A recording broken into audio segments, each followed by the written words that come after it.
Q&A, and we will kind of basically take questions and we will relay to the speakers who will then respond to the questions. We'll try and club similar questions or questions that you basically want to pose to a particular speaker. So I would just request ki please, also in the question, put down the question you intend to ask the question to. तो जो साथी सवाल इस पे करना चाह रहे हैं, जब स्पीकर्स अपनी बात रखेंगे उसके बाद हम आधा घंटा डिस्कशन के लिए रख रहे हैं, और उसमें आप लोग अगर स्क्रीन देखेंगे तो राइट हैंड कॉर्नर में Q&A करके एक रिकॉर्ड के बगल में एक ऑप्शन है Q&A करके, वो ऑप्शन पे अगर क्लिक करेंगे तो आप अपना सवाल वहां पे टाइप कर सकते हैं। आप हिंदी में कर सकते हैं या अंग्रेजी में कर सकते हैं, that is not a problem. और हम वहां से वो क्वेश्चन जो है हम स्पीकर्स को रिले करेंगे और स्पीकर्स उस पर रिस्पॉन्ड करेंगे। और जो लास्ट राउंड होगा उसमें हम कोशिश करेंगे कि सारे स्पीकर्स अपनी कंक्लूडिंग रिमार्क्स दें, और ये पूरी वेबिनार को हम खत्म करेंगे। तो ये जो पूरा वेबिनार है इसके पीछे मैं सिंगरौली और शासन का जो ब्रीच है इसके ऊपर बहुत डिटेल में नहीं जाना चाहती हूँ। I don't want to go into the details because I think the speakers are, that's essentially what the speakers are going to do.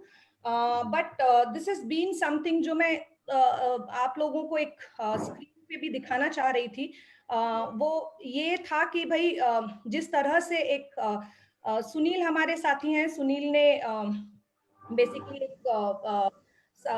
ये प्रिपेयर किया है। I would like to share the presentation, जो timelines Sunil ने basically बनाए हैं, उसको एक minute share करती हूँ। आप लोगों को मेरा स्क्रीन दिख रहा है क्या? जी जी। तो बेसिकली आप ये देखेंगे तो ये सैटेलाइट इमेजेस हैं जो शासन यूएमपीपी का जो फ्लाई ऐश स्पिल हुआ है उसको आप देखेंगे कि इसमें इमेजेस आप साफ साफ आपको दिखते हैं कि किस तरह से। 1 सेकेंड, ये आपका स्क्रीन फ्रीज हो गया है, हमें कुछ दिख नहीं रहा है। अभी दिख रहा है क्या? नहीं, आप वो आपको मुझे मालूम नहीं क्या करना पड़ेगा, पर perhaps you will have to unshare the screen and then come again.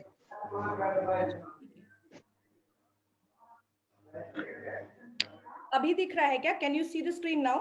हाँ, अभी दिख रहा है। Okay. So basically, this is the satellite images before and after. So ये जो हम 3 spills की बात कर रहे हैं जो which has happened in the last 1 year, there has been the SR power plant spill, there's been the Vindhyachal spill. So ये वाला image, if you look at it, this is before the spill on 21st July in 2019 and after the spill on 30th August. ये image, if you look at it, the red arrow basically shows the spill जो है. Again, this is another image which has been prepared wherein we are basically there is this NTPC Vindhyachal spill. Basically, this is before the spill and this is after the spill. You can clearly see the red arrows where you can see the fly ash का जो content है वो कैसे यहाँ पे आपको दिखेगा साफ साफ।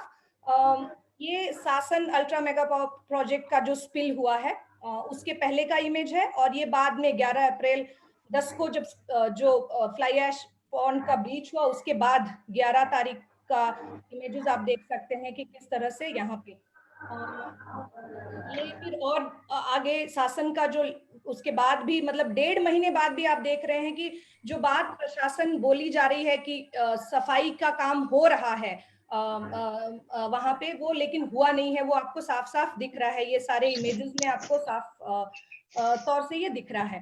तो ये एक था जो आप लोगों के साथ हम लोग शेयर करना चाह रहे थे। और दूसरा ये था कि आप लोगों को मेरा स्क्रीन अभी दिख रहा है क्या? Can you see my screen? No, now we can't see your screen. Okay, 1 second.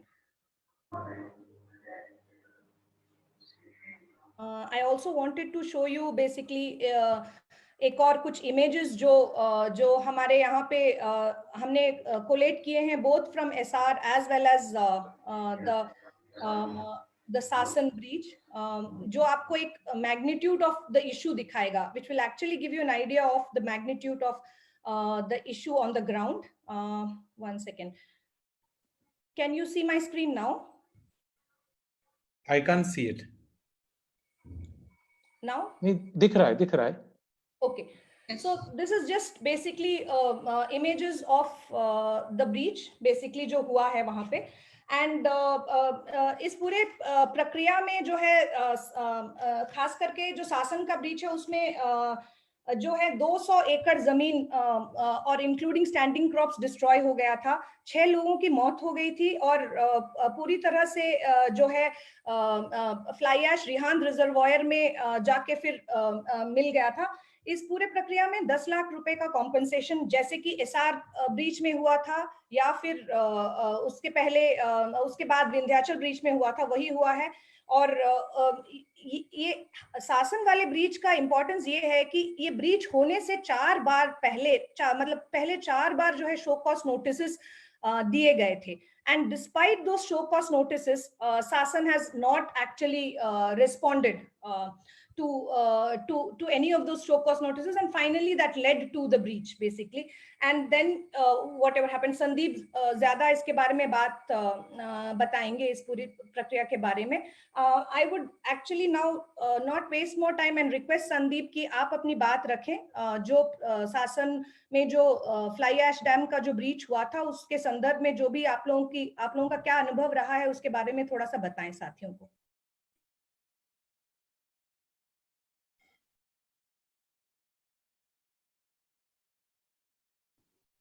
Sandeep के बारे में संदीप जो है वहां पे विस्थापित परिवार संघ जो है उससे जुड़े हुए हैं.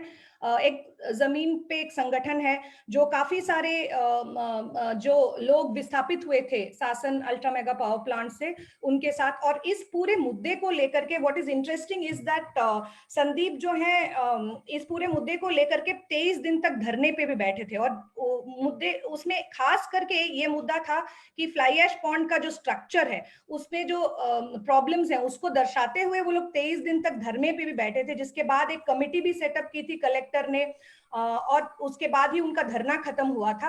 लेकिन इस सब के बावजूद वो धरने के बाद इतना प्रेशर जब कम्युनिटी को पता था ऑलरेडी और कम्युनिटी ने ये फ्लैग किया था, इसके बावजूद जो है वो ब्रीच 10 अप्रैल को हुआ है. तो संदीप खुद बताएंगे उनका क्या अनुभव रहा है प्रशासन के साथ और जमीन पे कंपनी के साथ भी क्या रहा है. संदीप आपको अनम्यूट करना पड़ेगा अपने आप को, आपके पास एक रिक्वेस्ट आई होगी.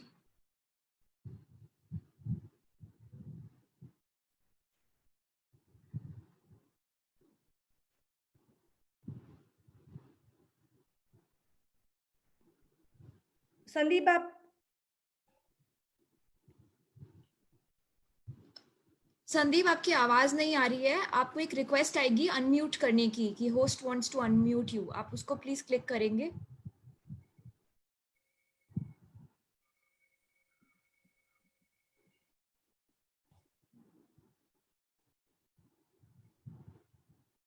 हेलो, अभी आवाज जा रहा है मेरा? हाँ आ रहा है, बात रखिए. सबसे पहले सभी सामाजिक कार्यकर्ताओं को आप सबको नमस्कार, प्रणाम, सलाम, जिंदाबाद. आपने हमारे सिंगरौली का और शासन पावर का जो सबसे बड़ा कठिन परिस्थितियों में भी देश के ऊपर जो राष्ट्रीय आपदा आया है उसके बावजूद आप लोगों ने जो साथ दे रहा है उसके लिए मैं आप सबको बहुत बहुत धन्यवाद देता हूँ. साथियों, जो पूरी घटना हुआ 10 अप्रैल को, थोड़ा उसके पहले मैं आना चाहता हूँ. आपको हम बताना चाहते हैं सन 2018 से हम लोग एक ज्ञापन दिए थे दिसंबर में जिला कलेक्टर साहब को. उनको एक सूचना दिए थे, प्रथम सूचना दिए थे कि साहब आपका ये बांध टूटने वाला है. ज्ञापन दिए थे उनको प्रॉपर्ली ढंग से बना करके हम लोग ज्ञापन दिए. ज्ञापन के बाद उन्होंने कोई सुनवाई नहीं किया. उसके बाद हम लोग लगातार 1 दिवसीय 2 दिवसीय धरना दिए. धरना के बावजूद भी उस पर वो लोग कोई किसी तरह का ध्यान या हमारा सुझाव या हमसे बात नहीं करते रहे. फिर लगातार ये प्रक्रिया चलती रही. फिर 3 अक्टूबर 2019 को हम लोग विस्थापित परिवार संघ 5 ग्राम पंचायतों के सरपंचों के साथ मिलकर के और उसके पहले से जुलाई से हम लोग एक कलेक्टर साहब जुलाई में एनजीटी के चेयरमैन आए हुए थे, ओवर कमेटी के चेयरमैन आए थे मिस्टर राजेश कुमार जी, उनको हमने ज्ञापन दिया, उनसे मिले हम लोग, जो चेयरमैन थे एनजीटी के, उनको बताया कि साहब ये जो एसडीएम बना हुआ है बहुत घटिया किस्म का बना हुआ है। उसके पहले सिंगरौली के अंदर 2 पावर प्लांटों के जो डैम थे वो टूट गए थे, हिसार का टूटा था और एनटीपीसी का डैम टूट चुका था। फिर उनसे हमने बाकायदा चर्चा किया, उनसे समय लिया, बताया, उनको विज्ञप्ति ज्ञापन दिया, फोटोज भेजे, उसके बावजूद भी उन्होंने कोई ध्यान नहीं दिया। उन्होंने आया भी, उन्होंने एक बार पूरा उस बांध को जो रिलायंस पावर प्लांट के आसपास में सारा उन्होंने घूमा, घूमने के बावजूद भी फिर हम लोगों फिर शाम को गए, उनसे चर्चा किए कि साहब उस पर क्या कर रहे हैं, बात कभी भी टूट सकता है। फिर भी उसके बावजूद उन्होंने कोई ध्यान नहीं दिया, कोई हमसे चर्चाएं नहीं की। काफी जो उनके फिर उनसे हम लोग मिलने से रोका गया, फिर वो वहां से बात आगे बढ़ती गई। फिर हम लोग जुलाई के बाद अगस्त सितंबर में लगातार कलेक्टर साहब से एसडीएम साहब से, जो रिलायंस पावर प्लांट का जो प्रबंधक था, उनसे भी लगातार हम लोग चर्चा करते रहे, उनको भी बताते रहे कि डैम कभी भी टूट सकता है। फिर हम लोग ये चलता रहा। फिर 15 दिन पहले एक उनको अल्टीमेटम देते हैं कि आप हमारी मांगों को नहीं मानते हैं, नहीं सुनते हैं, तो हम लोग 3 अक्टूबर से रिलायंस पावर प्लांट के गेट के सामने अपनी 12 सूत्री मांगों को लेकर के हम धरना पे बैठेंगे अनिश्चितकालीन। फिर 3 तारीख से हम लोग सुबह 9 बजे से अनिश्चितकालीन धरना पे बैठ गए।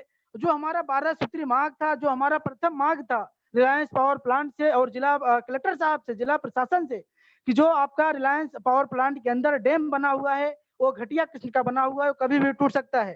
फिर लगातार वो लोग तरह तरह की हम लोगों को लालच देते रहे, खरीदने का कोशिश करते रहे, हम लोग नहीं बिके, डटे रहे।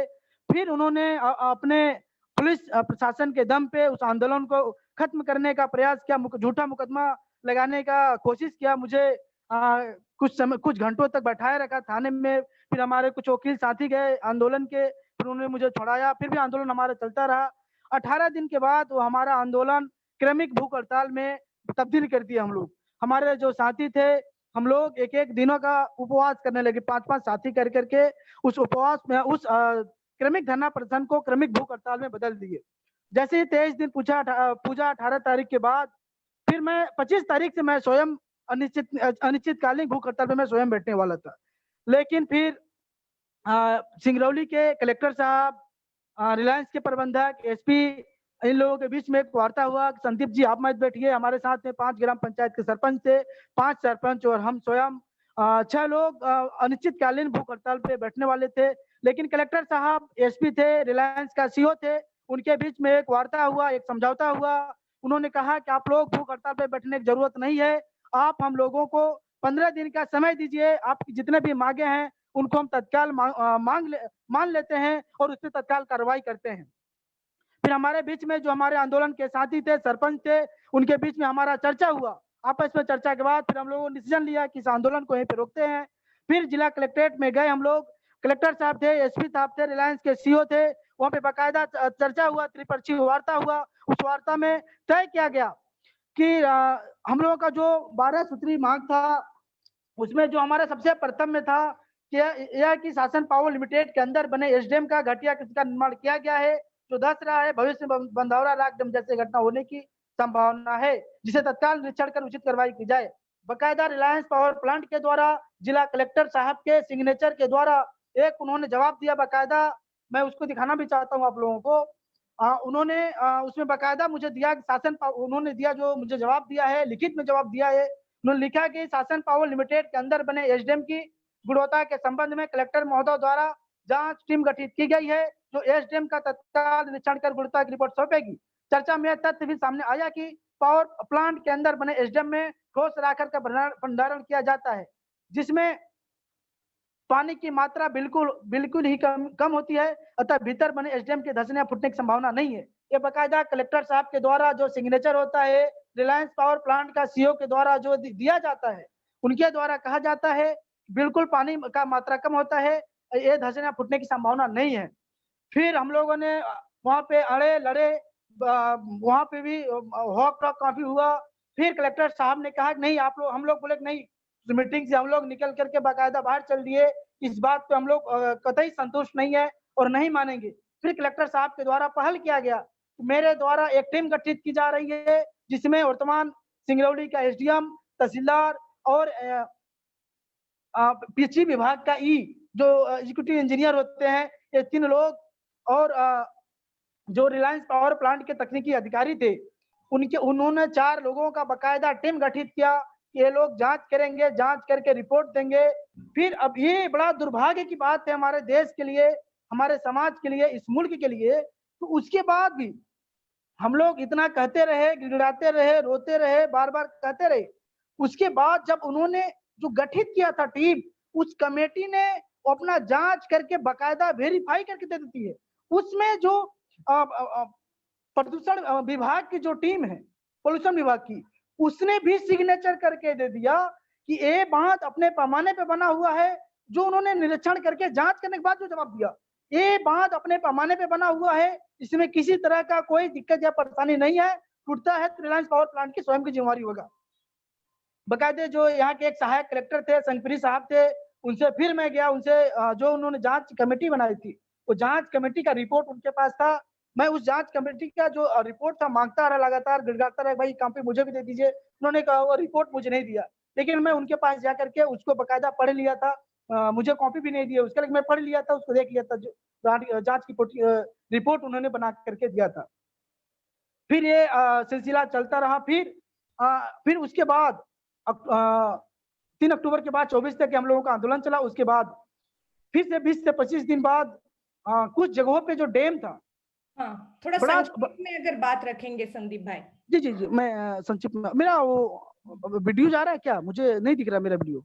नहीं, वीडियो नहीं आ रहा है, पर आपकी बात अच्छे से सुनाई दे रही है, रखिए। अच्छा। फिर बकायदा हम लोग 20 से 25 दिन बाद फिर कलेक्टर साहब के पास गए, जो रिलायंस का एसडीएम। एक्चुअली ये जो सबसे बड़ा मध्य प्रदेश सरकार की और इस देश की सरकार की मुझे तो लगता है कि लापरवाही है। जो डैम बना हुआ है, जो एज डाइक बना हुआ है, वो रिलायंस पावर प्लांट के अंदर बना हुआ है, जो सिद्धि कला में स्थापित है, जो कि इनके पास कोई ऐसा एनओसी नहीं है। लीगल है, आप बोल रहे हैं? हाँ, इलीगल है। जो उनके पास कोई एनओसी नहीं है कि पावर प्लांट के अंदर आप डैम बनाएंगे और संचालित करेंगे पावर प्लांट। जो उनका वो भी बहुत ज्यादा जमीन पे उन्होंने बना रखा है इलीगली। जी। तीन वहां पे 3 डैम उन्होंने बनाया। अभी 1 डैम फूटा है, 2 डैम बचा हुआ है। हो सकता है कि बरसात में फूट सकता है वो भी डैम। फिर उन्होंने बकायदा हम लोग जो जिला कलेक्टर साहब, जिला प्रशासन की ओर से डैम फूटने के बाद जो प्रेस विज्ञप्ति जारी हुई, जो इनका लीगल डैम बना हुआ है हर्रावा ग्राम पंचायत में बना हुआ है, जो 1000 एकड़ के एरिया में वो बांध फैला हुआ है और बना हुआ है। फिर हम लोग लगातार जो कलेक्टर साहब की तरफ से प्रेस विज्ञप्ति जारी किया गया है, मध्य प्रदेश सरकार की ओर से जो प्रेस विज्ञप्ति जारी किया गया है वो हर्रावा का किया गया है। और जो डैम टूटा है वो सिद्धि कला का टूटा हुआ है, पावर प्लांट के अंदर का। ये सबसे बड़ा, जो मुझे लगता है कि ये सबसे बड़ा इन्होंने बचाने का जो काम किया है, जो ये छुपा रहे हैं, ये बहुत बड़ी ये चीज है। जो पावर प्लांट के अंदर डैम बना हुआ है और वो हर्रावा का दिखा रहे हैं या बता रहे हैं। बहुत धन्यवाद। हम वापस आएंगे संदीप भाई, आप जो बात रख रहे हैं इस पे और मतलब और डिटेल में बात करेंगे, है ना? तो अभी मैं शुभा जी से अनुरोध करूंगी कि वो अपनी बात रखें। शुभा जी बनवासी सेवा आश्रम के से जुड़ी हुई हैं और इस पूरे सिंगरौली इलाके में जो कि मतलब मध्य प्रदेश का हिस्सा भी है और जो उत्तर प्रदेश का सोनभद्र का इलाका है, बेसिकली वो पूरे रीजन में काफी समय से कार्यरत हैं। She has been working there for the longest time on issues relating to air pollution, water pollution as well as livelihoods. काफी फार्मर्स ग्रुप्स के साथ इकोलॉजिकल फार्मिंग मॉडल्स सेटअप किए हैं और उन्होंने हजार्ड सेंटर और पीएसआई के साथ मिलकर के वो एक पोल्यूशन टेस्टिंग लैब भी चलाती हैं। तो मैं शुभा जी से, जो उनका बहुत सालों का अनुभव है, she has an experience of having worked there for decades, I would request Shubha ji कि वो अपनी बात इस पूरे रीजन को लेकर के अपनी बात रखें। नमस्ते प्रिया जी, मेरी आवाज आ रही है? आ रही है शुभा जी। हाँ, तो हालांकि संदीप जी ने जैसे बताया वहाँ की स्थिति, वो कम और बेश पूरे ही सिंगरौली क्षेत्र की स्थिति है। लेकिन अगर हम इस क्षेत्र के बारे में भी थोड़ा सा सोचें, जब हम विकास की बात कहते हैं, तो ये सिंगरौली क्षेत्र जो है अपने आप में एक बहुत ही स्वावलंबी क्षेत्र रहा है। 2 तरह के हिस्सों में बटा हुआ था, एक रिहंद की वैली थी और एक पहाड़ी क्षेत्र, और ये दोनों आपस में परस्परावलंबन के साथ पूरी तरह स्वावलंबी थे। अगर हम ये कहें तो वो केवल और केवल कहते हैं कि हम नमक बाहर से लाते थे और बाकी सब चीजें उनके यहाँ होती थी। लेकिन रिहंद बांध बनने के साथ ही जो बहुत उपजाऊ क्षेत्र वैली का था वो उजड़ा, और ये जो पहाड़ियां थी इसके ऊपर पूरा प्रेशर आया, जहां ग्राउंड वाटर की भी स्कैरसिटी हो गई। पीने के पानी के लिए भी लोगों को मीलों पैदल जाना पड़ता था। लेकिन धीरे धीरे रिहंद बांध के रिजर्वायर की वजह से पानी का रिचार्ज बढ़ा, ग्राउंड वाटर थोड़ा ठीक हुआ। पर रिहंद बांध बनते समय ही लोगों को ये समझ में आ गया कि यहाँ पर कोल माइंस का पूरा कोल का खजाना है, और इसलिए जो सबसे बड़ी बात इसमें समझने की है कि रिहंद बांध का कंस्ट्रक्शन रोक दिया गया था जब तक ये क्लियर नहीं हुआ कि वैली में इस तरह का कोई भी मिनरल्स नहीं है उस क्षेत्र में, सब पहाड़ियों में है। उसके बाद कंस्ट्रक्शन हुआ, यानी इंसान को उजाड़ने में कोई दिक्कत किसी को नहीं होती है। आज जैसा आप लोगों ने शुरू में आपने सारा प्रेजेंट किया ही कि यहाँ इतने सारे थर्मल पावर स्टेशन हैं, 11 थर्मल पावर स्टेशन हैं। उसके अलावा यहाँ पे cement, aluminium, chemical plants, crushers, इस तरह से 300 से ज्यादा इंडस्ट्रीज हैं इस एरिया में, जब सिंगरौली एरिया की बात हम करते हैं। और अब इस पे बहुत ज्यादा समय लेने की जगह जो हम लोग देख रहे हैं कि यहाँ पे ना तो हवा हमारे लिए साफ बची है, न पानी। और जब हम पानी की बात करें तो ग्राउंड वाटर भी कंटेमिनेटेड हो गया है, सरफेस वाटर भी हो गया है। तो बहुत बार सवाल ये होता है कि आखिर फिर इसका सॉल्यूशन कहाँ से निकलेगा, क्योंकि जब एयर में है तो रेन वाटर अगर हम स्टोर करें तो वो भी कंटेमिनेटेड रहेगा। तो इस तरह की जो स्थिति यहाँ पर बनी है।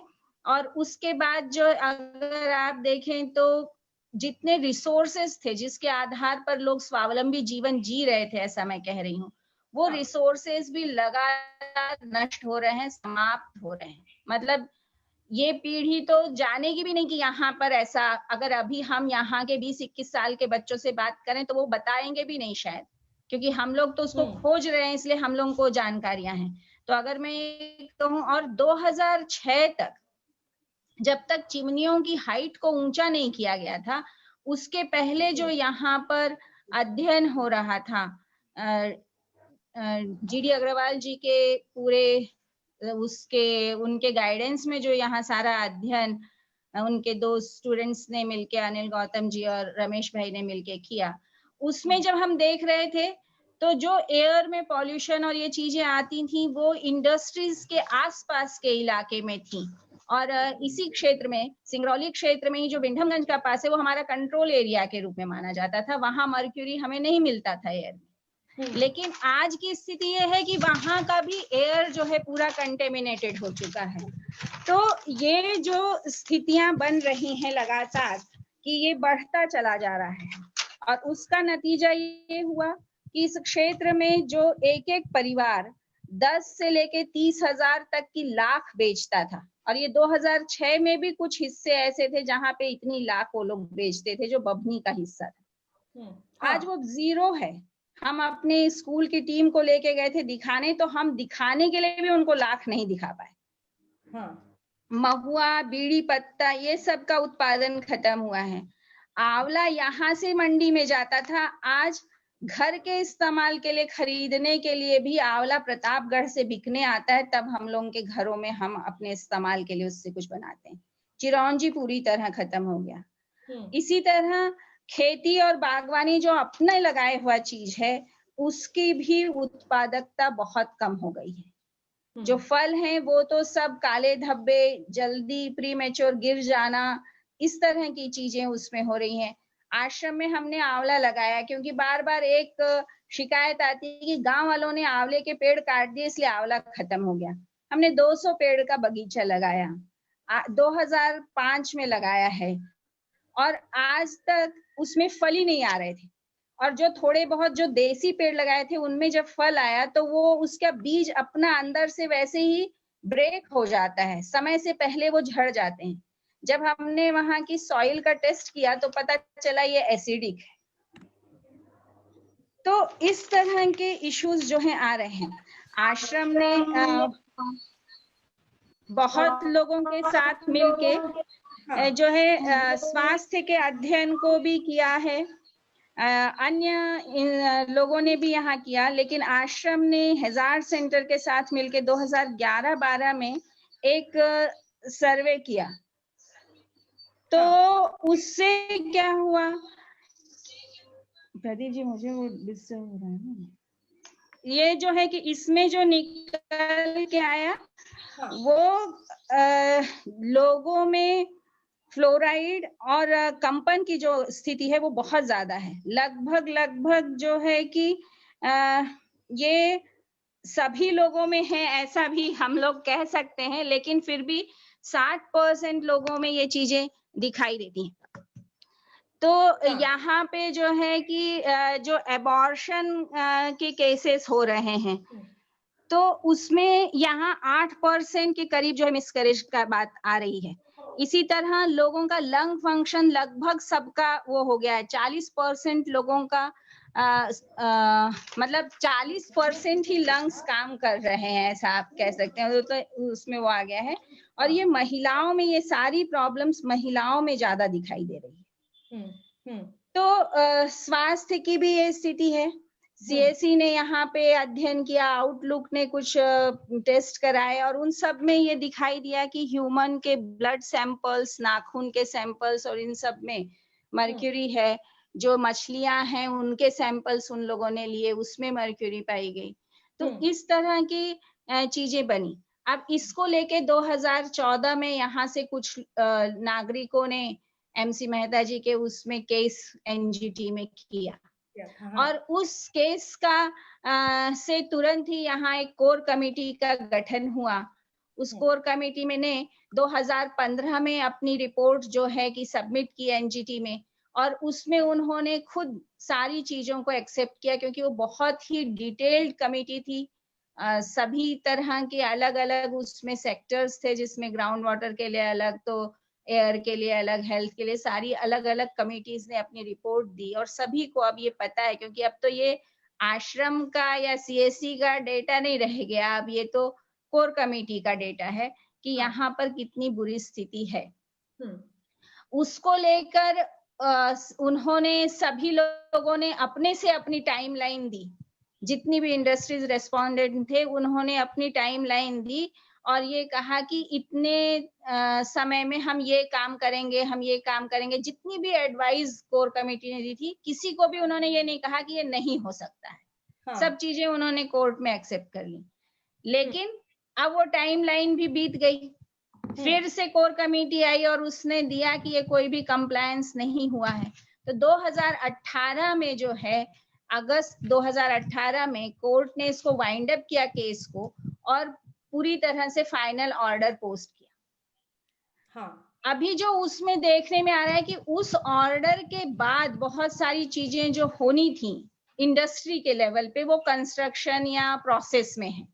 कुछ जगह हो भी गई होंगी थोड़ी बहुत चीजें, मेरे पास अपडेट्स नहीं। लेकिन जो मूलतः बात है, जो लोग भुक्तभोगी हैं, जो इंसान भुक्तभोगी है, उसके लिए आज तक कोई एक्शन नहीं है जो उसमें कही गई बातें हैं। तो जो इंसान भुक्तभोगी है उसके लिए क्या? उसके पास तो ना सीएसआर का फंड पहुंचेगा, उसको तो झेलना है। एक तरफ तो रिसोर्सेस घट रहे हैं, मतलब जंगल खत्म हो रहा है, खेती की उत्पादकता खत्म हो रही है, पानी की स्थिति हो रही है, इसलिए उसकी लाइवलीहुड जा रही है। दूसरी तरफ उसका स्वास्थ्य ही इस लायक नहीं रह जा रहा है 40 साल की उम्र में कि वो कठिन श्रम कर सके। उसको खटिया पकड़नी है। तो वो तो उसको जीने की स्थिति नहीं है। और इलाज के लिए भी साधन हमारे नेबरहुड में कुछ नहीं है। हम उसको कोई ये कहता ही नहीं कि भाई तुमको फ्लोरोसिस हुआ है। एग्जैक्टली उसको आज पता है, लेकिन उसको कोई एक्सेप्ट करने को तैयार नहीं है, क्योंकि टेस्ट तो बीएचयू में भी नहीं कर रहे हैं। तो वो पहले दूसरे इलाज कराता रहता है, वो स्थिति और बिगड़ती रहती है। फिर जब वो जाके एसजीपीजीआई पहुंचेगा, तब उसका टेस्ट होगा और पता चलेगा कि ये तो फ्लोराइड की प्रॉब्लम है, ये तो अब अनरिपेयरेबल है, तो अब तो आपको सिर्फ दवा लेना है, तो खटिया पकड़ लेगा। अब उसको इलाज के लिए भी क्या है, लोग चंदा करके उसको भेज रहे हैं, इलाज वो करा ले। वो खुद उसको कोई ओनरशिप कोई ले नहीं रहा है, उसकी जिम्मेदारी नहीं ले रहा है। तो ये जो आज की सबसे बड़ी स्थिति है कि लोगों का एक तरफ लाइवलीहुड गया और दूसरी तरफ उनके इम्पैक्ट हो रहा है बहुत ठोस रूप से जो आप बोल रहे हैं, और संसाधनों की जो लूट हो रही है, where there is no resources, so it's a double impact wherein the resources that you depend on are being snatched away from you in the name of industrialization, in the name of energy and coal mining, and at the same time so forests are being cut down, and at the same time there is an impact on the health. Water sources are being totally polluted and there's no way to cope. So between Sandeep और शुभा जी हम वापस आएंगे आप लोगों के पास, लेकिन अभी जो अभी तक हम सुन रहे हैं, what we've heard till now is a picture of Singrauli, right from people who are there on the ground, who've been working there for decades and who have been engaging with the issues of coal mining, water pollution, air pollution, displacement, livelihood loss, and all of these issues. So Shubhaji and Sandeep have actually painted a very grim picture, a picture of which is very concerning, and we definitely need to talk about these issues. We need to kind of see how we can fix accountability, not just on the breach front, but also how can we look at multiple other issues which are all connected to the present breach that we are talking about. So we can't separate the breach from the rest of the issues that are plaguing the region, whether it's livelihood, whether it's health, whether it's bad air quality, whether it's water contamination, and all of that. So we'll come back to hear more from Shubha ji as well as Sandeep. I'd like to invite the next speaker, Shweta, to share her thoughts. Basically, Shweta is a coordinator of the Health Energy Initiative India program, and she has basically been doing quite a bit of research and providing research, basically legal media and other research support to communities who've been affected by pollution and coal mining. And she's also been working quite proactively on both environmental as well as community public health. So I would request Shweta to please share her thoughts on this issue. Thanks, Priya, or thanks everyone. I just wanted to kind of take a step back from the issue of fly ash breach in Singrauli. I would say, not because I don't want to talk about it. I want to talk about it from a national perspective. And also for Sandeep ji and Shubha ji, जो कहानी आपने बताई, the stories that you have narrated, आपके क्षेत्र का नाम बदल के अगर उसको हम इग्नोर कर दे या कोरबा कर दे या रायगढ़ कर दे तो कहानी सेम है। तो इससे हमको ये भी पता चलता है कि प्रदूषण और स्वास्थ्य पे जो असर पड़ रहा है वो पूरे देश में एक ही कहानी है और एक जैसी ही कहानी है। And as I said, I wanted to take a step back और एक नेशनल पर्सपेक्टिव से मैं बात करना चाहती हूँ कि ये जो कोल फ्लाई ऐश का प्रॉब्लम है, ये देश भर में और देश भर में क्या दुनिया भर में ये प्रॉब्लम बहुत ही, it's a very serious concern. Yeah, and it's a matter that requires immediate attention. As of 2019 data, India produces 197 million tons of coal fly ash. 197 million tons. And as the Niti Aayog projects, if the coal use, as what they're projecting, increases the way they're planning, by 2032 we would be producing 600 million tons of fly ash. And right now, about 40,000 hectares of land is being used for dumping fly ash all over the country. This is like overall countrywide picture. And in order to dispose this fly ash, we use about 1,040 million cubic meter of water annually. Now, I'm just giving these statistics to explain what a serious concern of coal fly ash contamination and what a serious environmental problem it is. Now, I also want to sort of highlight one fact that, unfortunately,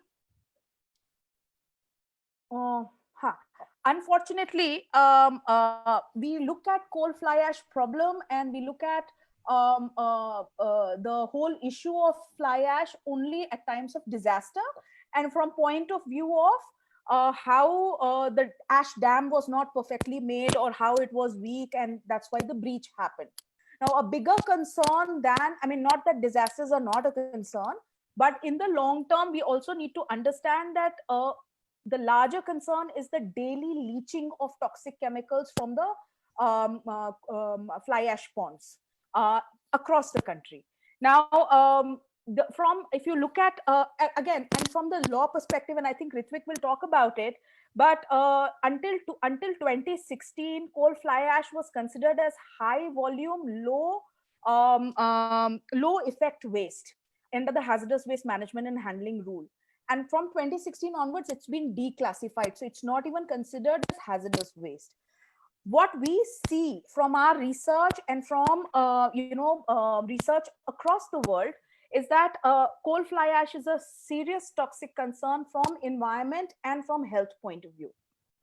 And I'm just going to refer to some data that we have collected from our work in Chhattisgarh and from different committees that have investigated coal fly ash problems in North Chennai, and these were the NGT appointed committees. I mean, just look at the kind of chemical composition we have when we're talking about fly ash. We found arsenic, mercury, lead, cadmium, chromium, selenium, and I will come back to selenium because it's a very interesting chemical in the mix, aluminum, antimony, vanadium, nickel, boron, molybdenum.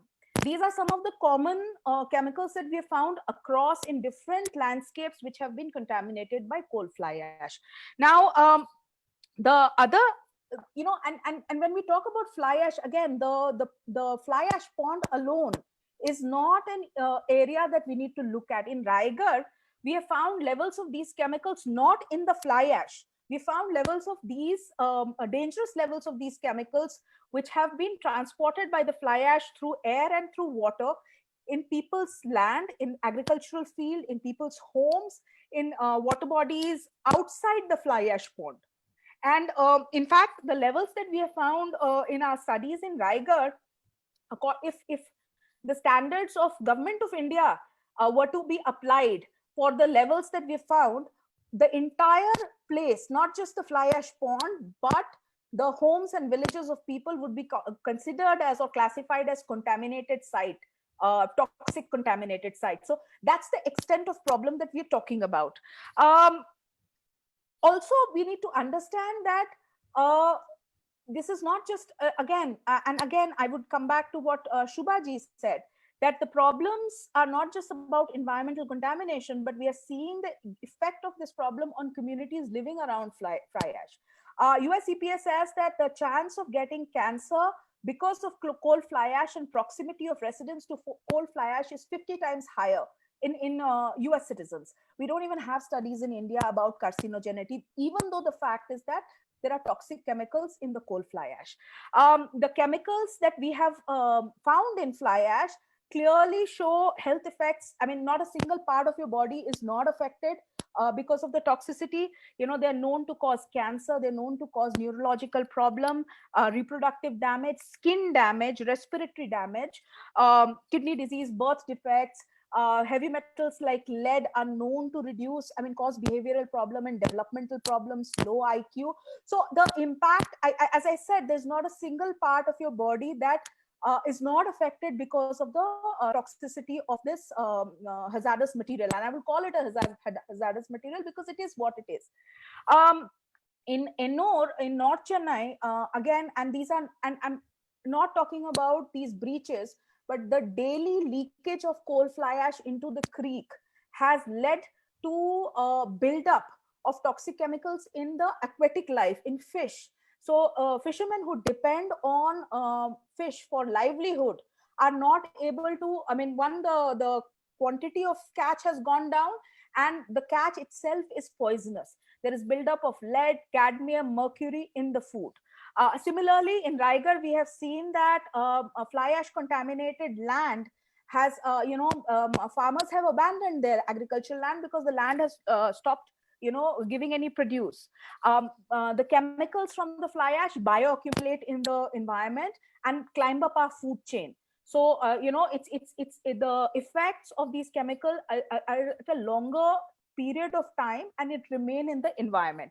Now, the biggest, the other challenge that we see whenever we talk about fly ash breach, and Priya, I would refer to those photographs that you showed in the beginning of the webinar, that, there was this fly ash pond in one concentrated area, and then we were talking about the extent of the breach. But that pond itself is a problem because it's not classified as hazardous waste site. These fly ash pits are not lined. There's no geomembrane. So there is leakage that's happening on a daily basis. So even if there were not a breach, it's a problem. The fly ash ponds are a problem. And so again, yeah, you need to wind up. Yeah. So and just one last thing, that when we're talking about these breaches also, the remediation measures that we take place, and in most cases what we see is that the administration will bring an earth mover and dig up the place and say that cleanup ho gaya. But in reality, these are not, these are toxic chemicals again that require a scientific assessment of depth and spread of the contamination, and then a scientific cleanup. वो earth mover ला करके उसको dig up करने से ना, वो कभी भी वो रसायन कहीं जाता नहीं है. It stays in the environment and it further contaminates. So I'm just going to end it over here, and later we can take it up in question answers, other points. Yeah, thank you so much, Shweta, for basically outlining all the challenges, especially with the environment. And one big takeaway is the fact that even when a fly ash pond doesn't breach, it is constantly contaminating. By virtue of the fact that it is there itself, it is constantly contaminating the groundwater, and it is contaminating everything. So that is an important thing, and the whole aspect of remediation. Coming to the whole aspect of remediation, I'll now request Ritvik to come in. Ritvik, Ritvik is an environmental lawyer, and he's been part of LIFE, which has basically filed multiple, I think more than around 350 cases that Ritvik and others from his organization have worked together. They've filed multiple cases in the NGT, in the Supreme Court, as well as in different high courts of the country on various environment related issues. Ritvik has also been actively looking at the whole issue of fly ash, and has been pursuing it legally. I'd request Ritvik to share his thoughts specifically, on the whole Sasan aspect, Ritvik, since you have been engaging with this issue for quite some time. Thank you, Priya. A lot of it has already been said by Shweta and others, and what I definitely feel is that Sasan cannot be seen in isolation. I think it's part of the overall collapse of environmental governance that we see. And also, I think the challenge that is faced is that in the whole scheme, whether it is air pollution, water pollution, somewhere down the line, fly ash is not seen by the judges or by the decision makers as a big problem. You see, it takes a lot of time to convince them that actually it is a highly toxic material. There is an idea that ये क्या है, ये तो सिर्फ एक कोयला से निकला है, ये इसका कोई असर क्या होगा, हम लोग तो अपना बर्तन साफ करने में इसको यूज करते हैं. These are the kind of things. A lot of sports stadiums and others are using fly ash cinder tracks and all. So the first challenge that we face is actually to communicate, that what one is dealing with is fly ash, and with the quantity that it is coming in and is getting generated, right? It is a highly toxic material. And so what I see is firstly the communication challenge that we face, and it is also not just the people at the top. I think there is a whole lot of acceptability of fly ash among a whole segment of people, right? Even among civil society. So when they say, how do we deal with fly ash? We will dump it in low-lying areas, which effectively means wetlands. It is an issue of concern. Now, coming to Sasan, if you look at it here, this is like many other areas. This is also one of the hotspot. And repeatedly we find the breach happening. एक ही साल में 3 बार हुआ है, छोटे बड़े होते रहते हैं. और इसके साथ ही मेरे को जो इन्होंने बताया, एक बहुत इंपॉर्टेंट पॉइंट ये है कि इतने कमेटी, इतने कोर्ट के ऑर्डर के बावजूद ये होते जा रहा है.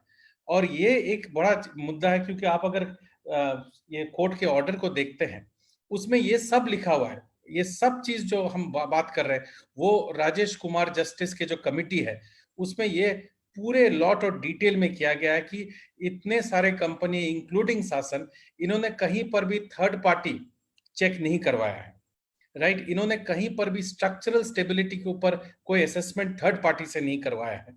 इन्होंने ये भी साफ लिखा जा रहा है कि इन्होंने जो एनवायरमेंटल कंप्लायंस है सभी का वीक है, और इन्होंने कहीं पर भी, चाहे एनटीपीसी हो, चाहे शासन हो, चाहे एसआर हो, रिलायंस हो, सभी ने जो है जितने ऑर्डर्स है उसका उल्लंघन किया है. उसके बावजूद भी अभी तक कोई वैसा डायरेक्शन नहीं आया था जिसके कारण कोई भी एक ऑफिसर के ऊपर एक्शन लिया जाए, चाहे पोल्यूशन कंट्रोल बोर्ड का हो, चाहे पावर प्लांट का हो. But I think what is very important here is that when you look at शासन में क्या किया इन्होंने, जैसे ही ब्रीच हुआ उसके कुछ दिन बाद इन्होंने एक 10 करोड़ का कॉम्पनसेशन या अमाउंट लगाया. नाउ ये जो है पोल्यूशन कंट्रोल बोर्ड ने इम्पोज किया, जो फाइन है, जो फाइन बोले, कॉम्पनसेशन बोले, कुछ भी बोले, बट एक्चुअल डैमेज को अभी तक कैलकुलेट नहीं किया गया. और मेरे को लगता है इस मुद्दे को हमें सामने लाना चाहिए, क्योंकि पोल्यूशन कंट्रोल बोर्ड क्या कह रहा है कि जो एक्चुअल डैमेज है उसका असेसमेंट जो है वो एक नेशनल लेवल इंस्टीट्यूशन से करना है. हाँ, एक national level institute will assess the damage that is caused because of the fly ash breach and the loss that has happened to whether 200 acres of land or 150 acre. Actual quantum of damage payable by Reliance will be decided by a national level institution to be chosen by Reliance. Now, ये जो है, it is absurd.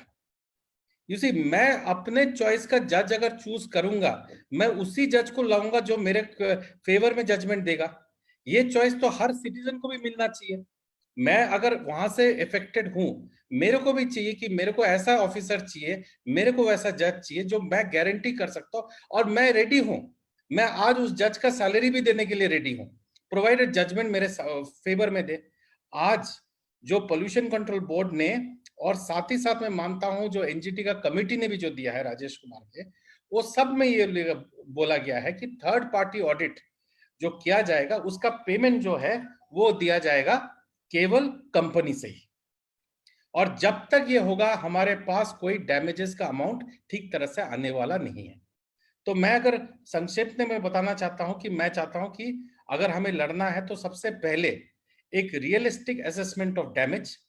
Second होना चाहिए कि एक company को under the fly ash notification इतने साल, 4 साल के अंदर, 5 साल के अंदर, उसको 4 साल के अंदर उसको फुल फ्लाई एश यूटिलाइजेशन करना है.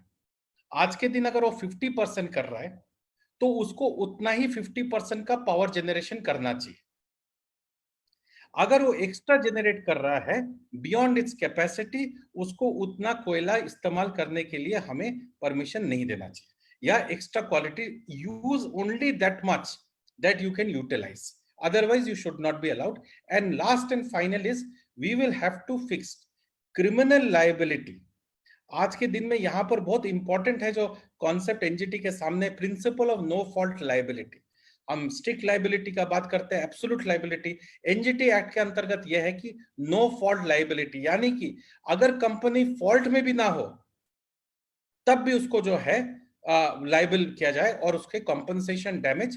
एंड साथ ही साथ मैं चाहता हूं कि इनके ऊपर, क्योंकि एनजीटी कमिटी ने ये कहा है कि criminal and civil consequences against the company should be there, और मेरे को लगता है कि जहां पर भी हुआ है इंडिपेंडेंट केस फाइल हो, केवल एनजीटी में नहीं, लोकल कोर्ट में against this officers both of pollution control board and the power companies for criminal breach of the provisions. Thank you. Thank you Ritwik. तो ऋत्विक ने जो बहुत सारे कई सारे जो इम्पोर्टेंट सवाल उठाए हैं, जिसमें कि अकाउंटेबिलिटी की जो बात हो रही है, एक्शन is not happening, तो उसके बारे में जो बात हुई है, और खास करके द मोस्ट इम्पॉर्टेंट थिंग कि जो एक्चुअल डैमेज हो रहा है वो वाकई में असेस हो रहा है कि नहीं हो रहा है, वो असेसमेंट कैसा हो रहा है, रियलिस्टिक असेसमेंट ऑफ डैमेज हो रहा है कि नहीं हो रहा है। ये कई सारे सवाल हैं जिसपे मतलब काफी सारा एडवोकेसी करना पड़ेगा। जो अभी जो है प्रेजेंटली आप देखेंगे तो बिल्कुल भी अकाउंटेबिलिटी फिक्स करने में कोई भी मदद नहीं कर रहा है। ये सारे ये ना ही मतलब थर्ड पार्टी इंटरवेंशन की बात की ऋत्विक ने, वो भी नहीं हो रहा है।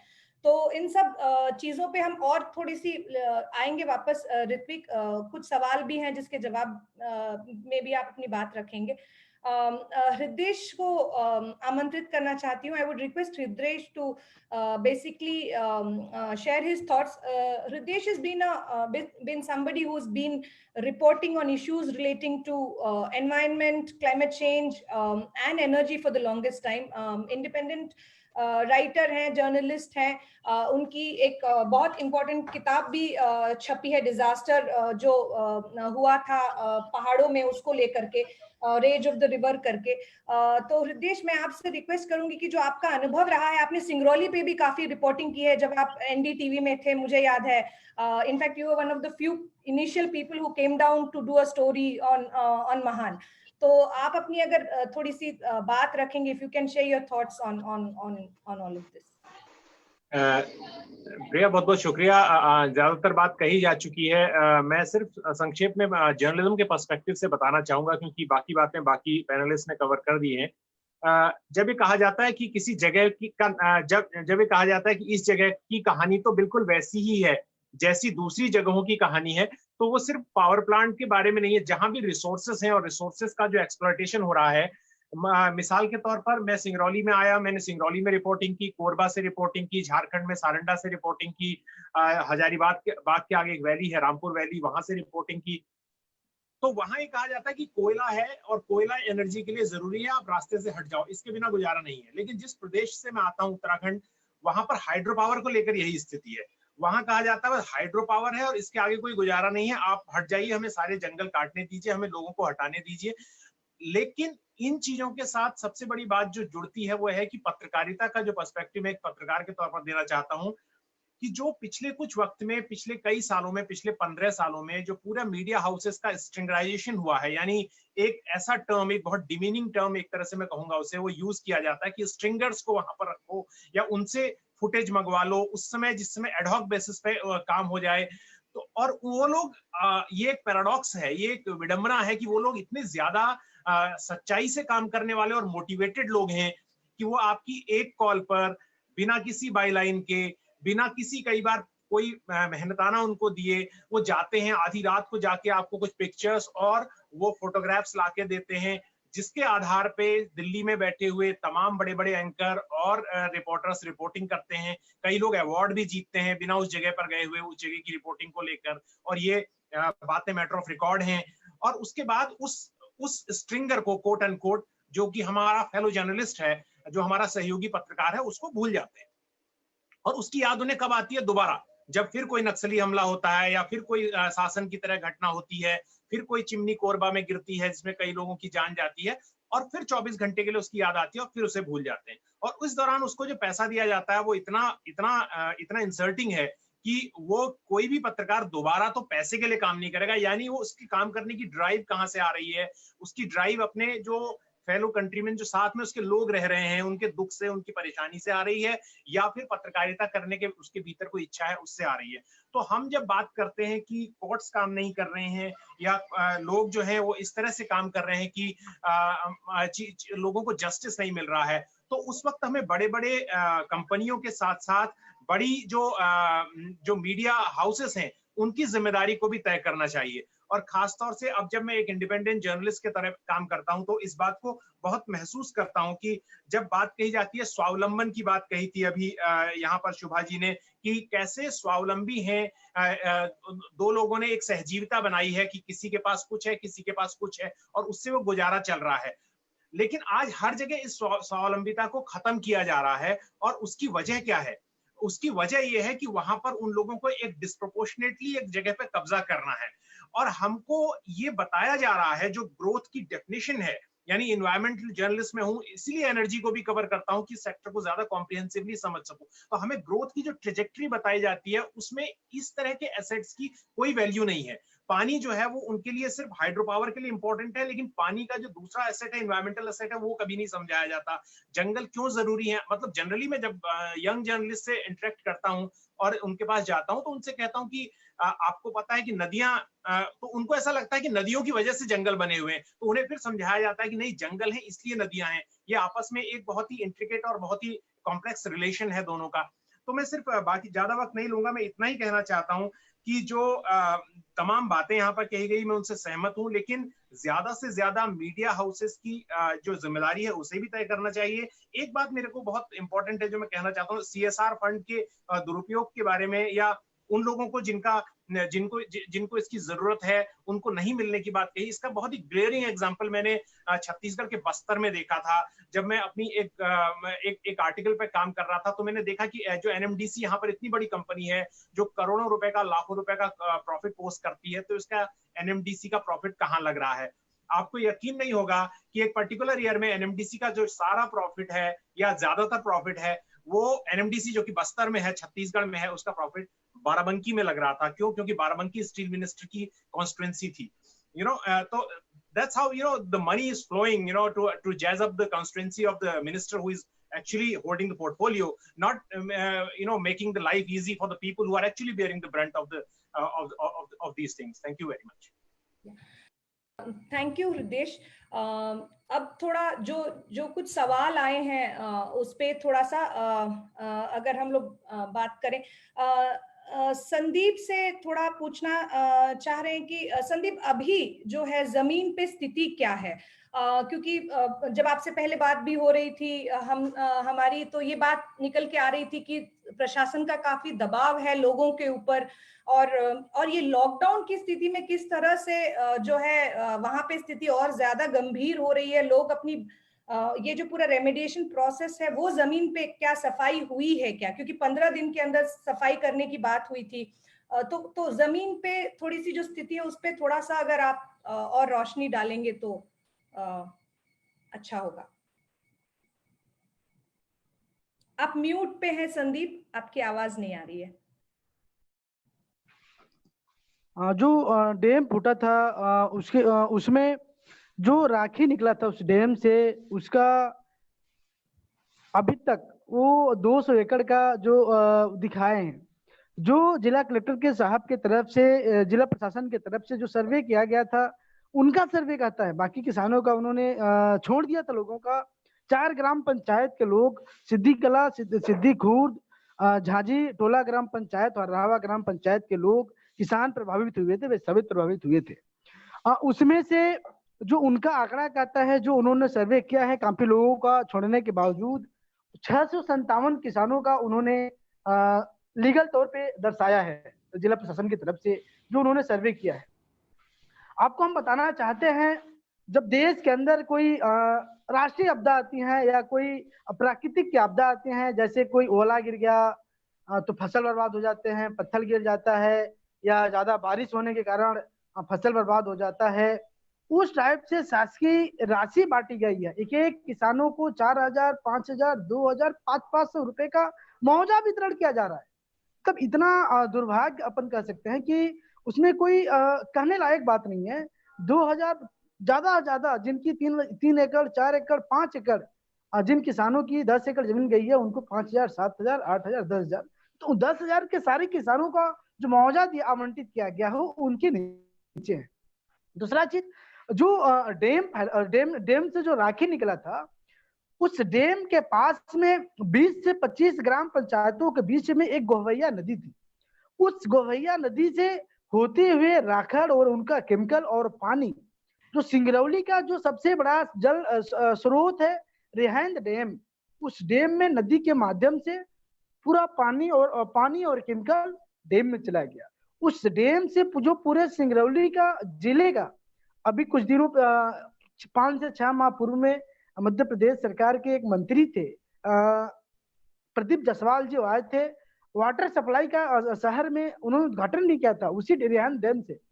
तो जो 11 साढ़े 11 लाख की सिंगरौली की आबादी है, जो उस नदी से लोगों का जीवन यापन, जो पानी, एक जलाशय है जिससे लोग पानी पीते हैं, ये सबसे बड़ा गंभीर बात है कि उसमें इस डैम का पूरा पानी उस नदी में जाने के कारण से लोगों के जीवन के साथ भी खिलवाड़ किया जा रहा है और कई तरह की बीमारियों से लोग जूझ रहे हैं। और तो पहले से जूझ रहे हैं, लेकिन अब और खतरा बढ़ गया है। दूसरा चीज, जब वो डैम फूटा, उसमें कम से कम मुझे लगता है 4 ग्राम पंचायतों के बीच में, चूंकि क्या है कि गोहवैया जो नदी थी वो जलाशय भी था और चारागाह भी था, जो गाय भैंस थे वो चारागाह भी था। उस नदी के आसपास ही गाय बैल सारे जानवर चारागाह में चढ़ते थे।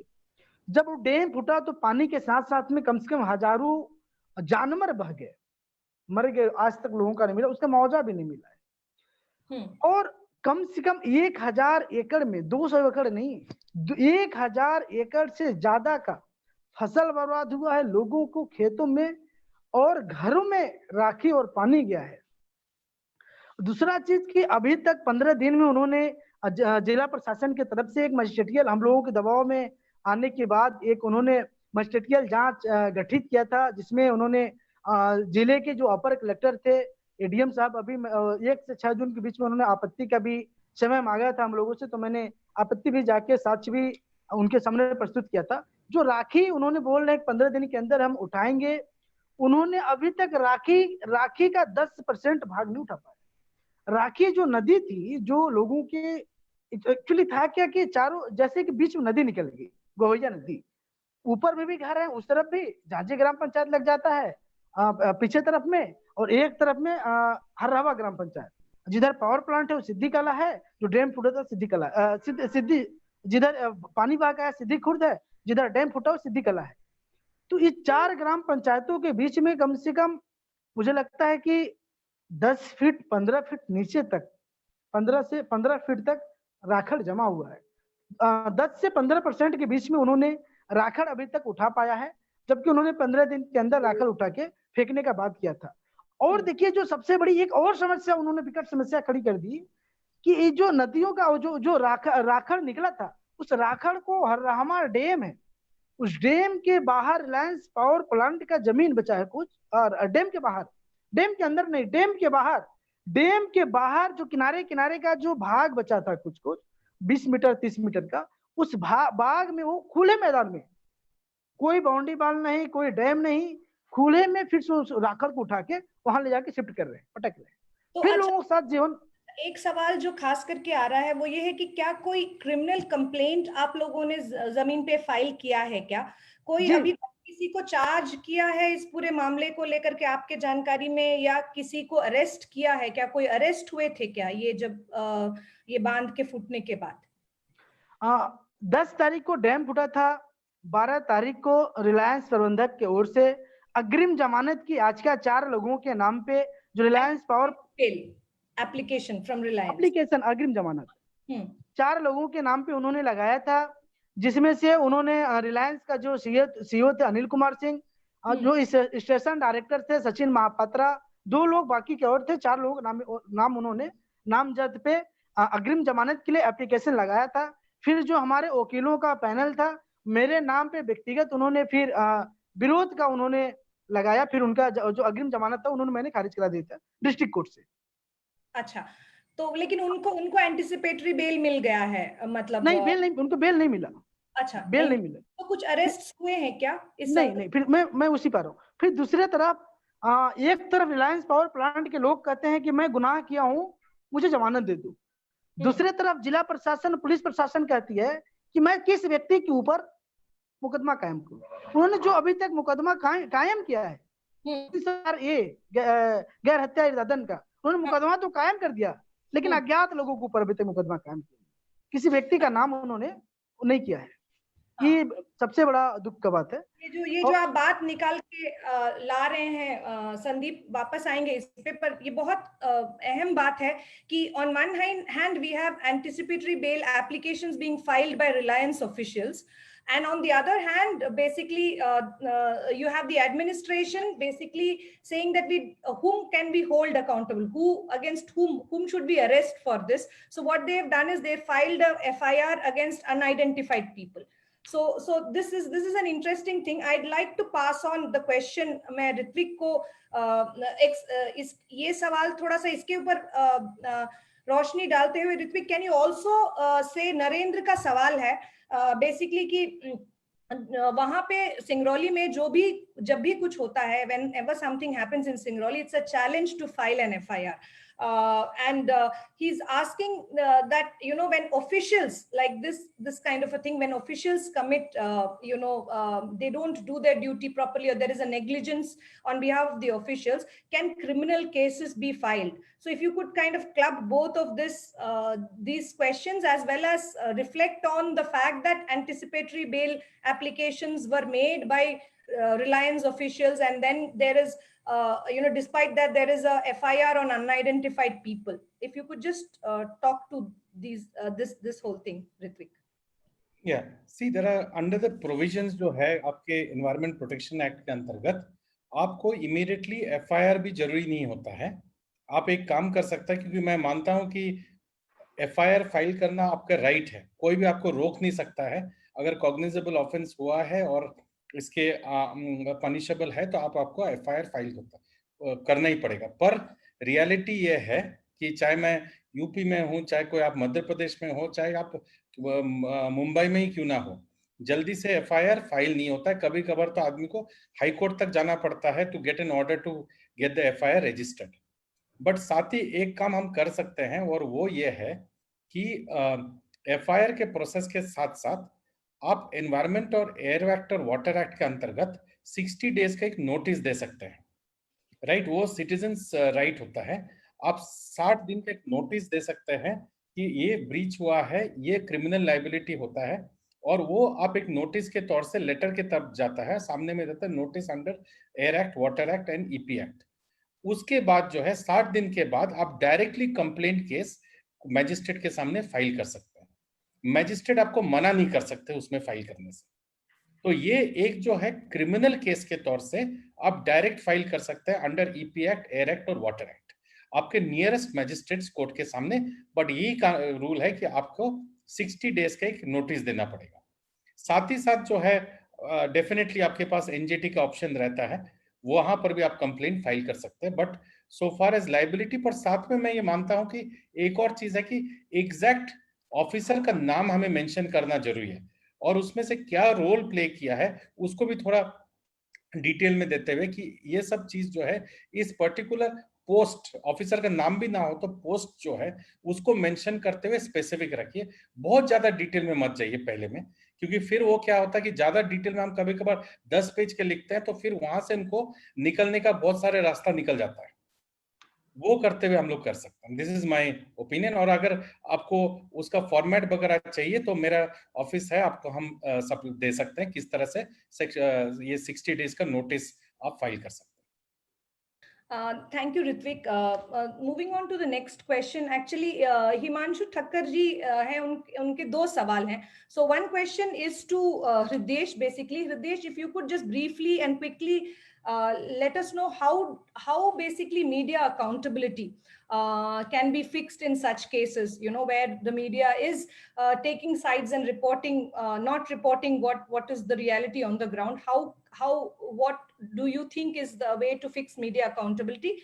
And the second question which he asks is to, if Shweta could answer that, basically he's asking who governs the fly ash dams and who ensures that the design, construction and operation of the ash dams is done according to a required or prescribed way, and what are the norms that they need to follow, and what happens when these norms are not followed and violated. So I'll request Hridesh to first answer the question of media accountability, and then Shweta to please pitch in on the whole thing of who governs the fly ash dams and how do you kind of fix accountability and on all of that. देखिए, मैंने जिस media की accountability की बात की वो उस media के लिए है, मीडिया दैट मैटर्स जिसके लिए कहा जाता है, यानी जो मीडिया की खबर का माना जाता है कि बहुत बड़ा असर पड़ेगा और जो एक नैरेटिव सेट करेगा, जनहित में एक प्रेशर बनाएगा। अनफॉर्चुनेटली जो हिमांशु जी सवाल पूछ रहे हैं उसका मेरे पास कोई जवाब नहीं है, क्योंकि वो मीडिया अब तो खुद ही कहता है कि we are not in news business. उनके कई मालिकों ने कहा है कि we are not in news business, we are in advertising business. और मैं अपना एक उदाहरण देता हूं क्योंकि बहुत संक्षेप में बताना है मुझे यहाँ पर, वो ये कि जिस तरह की स्टोरीज करने का मौका मुझे एनडीटीवी में रहते हुए मिला, मेरे फेलो जर्नलिस्ट जो दूसरे कई जगहों में हैं, बहुत सारे जर्नलिस्ट करना चाहते हैं, वो ये कहते थे कि अगर ऐसी स्टोरी हम लगातार न्यूज रूम में पुश करें और एडिटोरियल मीटिंग्स में बताएं तो शायद हमें फायर कर देंगे। मतलब वो हमें पसंद नहीं करते कि इस तरह की स्टोरीज हम लेकर भी आए। लेकिन एक अच्छी बात जरूर है जो मैं कहता हूं कि जो उम्मीद की किरण है वो ये कि पत्रकार जो है इनको अपनी आंखों से देखकर जो भी ग्राउंड में गए हैं और जिनमें संवेदनशीलता है वो समझ रहे हैं। और हमें पूरी उम्मीद रखनी चाहिए कि जो पैरेलल मीडिया बन रहा है, यानी जो एक ऑल्टरनेटिव मीडिया बन रहा है, उसमें बहुत ताकत के साथ ये आवाज उठ रही है। बस हमें सिर्फ सेंसिटाइज करने की जरूरत है, या हो सकता है इनकी अकाउंटेबिलिटी तय करने के लिए कि कई संस्थाएं जो रिसर्च करती हैं, रिपोर्ट्स लाती हैं, मेरा सुझाव है कि वो ऐसी रिपोर्ट्स लेकर आए कि इतनी बड़ी बड़ी घटना हुई, इतनी क्रिमिनल नेग्लिजेंस हुई, इनमें किन किन चैनलों ने कितनी रिपोर्टिंग किया, कौन कौन से अखबारों ने कितने दिन इसको जगह दी। अगर इस तरह की खबर ली जाए और शेमिंग की जाए जिससे कि थोड़ी शर्मिंदगी हो कुछ लोगों को, तो उसका थोड़ा बहुत असर पड़ सकता है। धन्यवाद। नेमिंग एंड शेमिंग का जो पूरा स्ट्रैटेजी है जिसके ऊपर आप बात रख रहे हैं, श्वेता, जो सवाल आपसे है हिमांशु का, उसको जवाब देते हुए एक और सवाल जोड़ना चाह रही हूँ। मिथिलेश दुबे हैं, he also wants to understand कि ये जो पूरा फ्लाई ऐश से ब्रिक बनाने का जो पूरा प्रक्रिया है और फ्लाई ऐश यूटिलाइजेशन को जोड़ करके आप अगर उसके ऊपर थोड़ा सा रोशनी डालें कि why is it that fly ash, what happens in this whole thing process of fly ash utilization, what are the methods that are there and what do you think about them basically, and basically talk to these two questions. Mithilesh जी, आपका एक और सवाल है, उस पे मैं आऊंगी, पर ये दोनों सवाल श्वेता के लिए है, तो श्वेता से अनुरोध करूंगी कि if she could just answer these questions. Thanks, Priya. Or who governs the ash dam, whose responsibility it is? As I had mentioned earlier, that the fly ash is not categorized as hazardous waste. So basically there's no guidelines as to how do you make fly ash dams. So it's almost, it's the responsibility of the company, the power plant, to sort of make its fly ash dam. And also, I must say that fly ash disposal is an afterthought. Even in the planning of the power plant, in a lot of EIAs, and this is something Ritvik and I talk about quite often, that, though there are guidelines that you should not locate your fly ash in flood prone areas, but invariably, once you come up with a plan of a power plant and you have your design and everything in place, then you think of, अच्छा अभी fly ash कहाँ रखेंगे, और वो invariably वो एक खराब तरह का डिजाइन, एक खराब तरह का मैनेजमेंट हो जाता है, और उस पर कोई स्टैट्यूटरी ओवरसाइट नहीं है एक्सेप्ट फॉर कि उसको EIA में मेंशन करना होता है। तो वो कैसे चल रहा है, कहाँ डंप हो रहा है, लीचेट कितना हो रहा है, इन्वायरमेंट क्लियरेंस कंडीशंस में है कि आपको मेजर करना है, वाटर क्वालिटी करना है, एयर क्वालिटी मेजर करना है, पर वो कितना होता है वो हम सबके सामने है उसका उदाहरण। And what happens when nobody follows the norm is, I think, real example we are seeing with what is happening right now in Singrauli and Sonbhadra about with the fly ash breach, that unfortunately accountability is not fixed on anybody and everybody wants to pass the buck. As far as the fly ash utilization is concerned, and that's another very serious problem in terms of the regulatory oversight, given that we don't accept that fly ash is a toxic or regulatory from a policy point of view, we don't, or legal point of view, we don't consider fly ash to be toxic. So we are talking about all sorts of things which basically spreads the contamination. So we're talking about fly ash bricks. Fly ash bricks are mostly used in low-cost housing. So you're making poor people more vulnerable to exposure because you're giving them these contaminated material bricks. We're talking about backfilling of mines. Now that means that the fly ash would leach into groundwater and contaminate the groundwater. We're talking about spilling of low-lying areas. Low-lying areas invariably would lead to contamination of groundwater and rivers and lakes. So whatever in terms of utilization that we are talking about in fly ash is actually not utilizing the fly ash, but to spread the contamination. The other thing also is a very important thing to remember, that fly ash dams are an emergency measure. Technically, you have to utilize 100% of your fly ash. That's what the law says. And Ritvik, you can spend, maybe shed some more light on this. And as far as I understand, that fly ash dam or diverting the fly ash to the dams are an emergency a measure that plants have to take in an event that there's a breakdown in the chain of utilization. So I mean, but what we see on the contrary is कि सब जगह राखड़ बांध बन रहे हैं और उसमें फ्लाई ऐश डंप हो रहा है. और मजे की बात तो ये है कि कुछ क्षेत्रों में जैसे कोरबा जैसे जगह में आपको लो लाइंग एरिया का भी डेफिनेशन बदल गया है, क्योंकि आप फ्लाई ऐश किसी जगह में डंप करते करते उसका पहाड़ बन गया तो उसके बगल का एरिया ऑटोमेटिकली लो लाइनिंग एरिया हो गया है. तो इस तरह से फॉरेस्ट में नदी के तट पे फ्लाई ऐश एकदम मतलब धड़ल्ले से लोग उसको डंप कर रहे हैं. हाँ, श्वेता आप एक मिनट और रुक जाइएगा. दरअसल एक और सवाल है जो हेल्थ से जुड़ा हुआ सवाल है. मनोज मिश्रा जी का सवाल है कि ये जो करंट सिचुएशन है जहाँ पे कोविड का जो पूरा कोविड-19 का जो सिचुएशन है, इसमें what is the how does it basically heighten or increase the danger of people, because already जो बात हो रही थी, शुभा जी भी बता रही थी कि भाई, और शुभा जी भी ये सवाल पे अगर थोड़ा सा रोशनी डाल पाएंगी कि भाई ऑलरेडी अगर लोगों का लंग्स इतना अफेक्टेड है वहां पे एयर पोल्यूशन से, और तो क्या ये जो कोविड सिचुएशन है वो इसको पूरी तरह से और ज्यादा एग्रवेट नहीं करेगा, और ये इसका इम्पैक्ट क्या होगा लोकल लोगों के स्वास्थ्य पर? तो श्वेता क्विकली एंड देन शुभा जी अगर इस पे रिस्पॉन्ड कर देंगी तो देखिए हमारे पास अभी डेटा तो नहीं है वहां पे कोविड की क्या स्थिति है, लेकिन अगर आप रिसर्च देखें और जिस तरह से ये पैंडेमिक भी इमर्ज हो रहा है और इस पे एकेडमिक रिसर्च भी इमर्ज हो रहा है, तो ये क्लियर कनेक्शन है कि जहां जहां प्रदूषण ज्यादा है वहां कोविड को लेकर के लोगों की जो वल्नरेबिलिटी है वो ज्यादा है. ये इटली में भी आ गया है, चाइना से भी रिसर्च आया है, हार्वर्ड की भी एक रिसर्च है, काफी रिसर्च एयर क्वालिटी को लेकर के है कि जहां PM10 और PM2.5 का प्रदूषण ज्यादा है वहां लोग ज्यादा वल्नरेबल हैं कोविड के पैंडेमिक को लेकर के. और एक स्वाभाविक बात है कि अगर आपका शरीर ऑलरेडी जूझ रहा है और केमिकल्स और तरह तरह के रसायनों के वजह से कमजोर हो गया है, तो आपको कोविड क्या कोई भी बीमारी सबसे पहले लगेगी सामान्य लोगों के. तो ये लॉजिकल बात है, इसमें तो मतलब ज्यादा शोध की जरूरत है ये देखने के लिए कि कहाँ कहाँ हमारे देश में हॉटस्पॉट्स हैं और उसका प्रदूषण से क्या संबंध है. बट स्वाभाविक है कि लोग ज्यादा बीमार पड़ेंगे और ज्यादा समय लगेगा उनको ठीक होने में, और हो सकता है क्योंकि उनका इम्यून सिस्टम ऑलरेडी इतना वल्नरेबल है कि वो कभी ठीक ना हो, वो मतलब मौत के शिकार हो जाए.